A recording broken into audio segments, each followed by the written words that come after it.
Hello mates, and welcome to the Baron Reviews, with me, the Baron. Today's game is Moss, an action-adventure platformer for the Rift and Vive by developers Polyarc. Straight out of the gate, Moss is just a nice, wholesome game to play.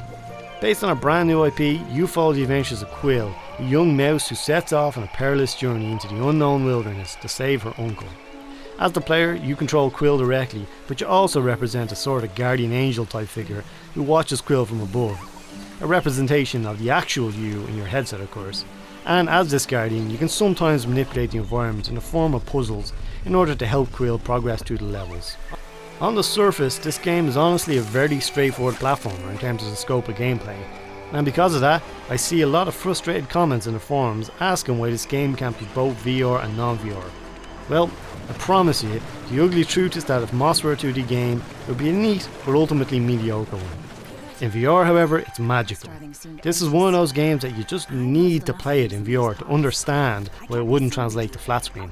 Similar to other third-person VR titles like Witchblood or Chronos, the platformer element of the game creates a wonderful little diorama feel to each level, and you really get a sense that you're some kind of invisible god peeking in on a hidden world. And in particular for Moss, what really works wonderfully is the sense of scale. Quill herself is just a tiny mouse, so her hometown is scaled appropriately in terms of mice dwellings and furniture.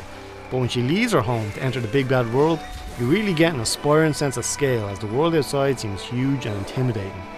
I also love how the wilderness has some subtle hints of the unseen human life scattered around. Playing on the Rift, the control system is very simple and works well, with a thumbstick to move and then just one button to jump and another to attack, whilst pressing both will allow Quill to dodge. So, needless to say, the combat system is very straightforward and has a little bit of a Zelda vibe to it, though there's no button to lock on and circle the enemy, which is actually something I wish I had. The only complaint about the controls I have is, sometimes if you're trying to make a jump at an awkward angle, using the thumbstick can be a little tricky in that circumstance. Besides controlling Quill, the only other controls are as your guardian self, which involves actually reaching out into the environment and grabbing and moving objects with the trigger. The puzzle aspect of the game is fairly straightforward and typically involves manipulating the environment in an order of operations type of way.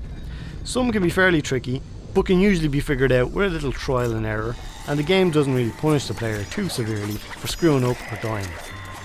The beautiful art direction and mellow gameplay makes this game a storybook fairy tale that I recommend to anyone looking for a relaxing and whimsical VR experience. Also nice, the game can and probably should be played seated, so that's cool if you want to play some VR but are feeling a bit lazy. The success of this game is also a great reminder to other devs to always be striving to think outside the box when it comes to the VR experience, and that there can be more to this medium than just wave shooters. Moss does a great job at utilising VR to further its magical story. So that's it from the Baron. If you're interested in this game, you can find it in the link below, and until next time, cheers.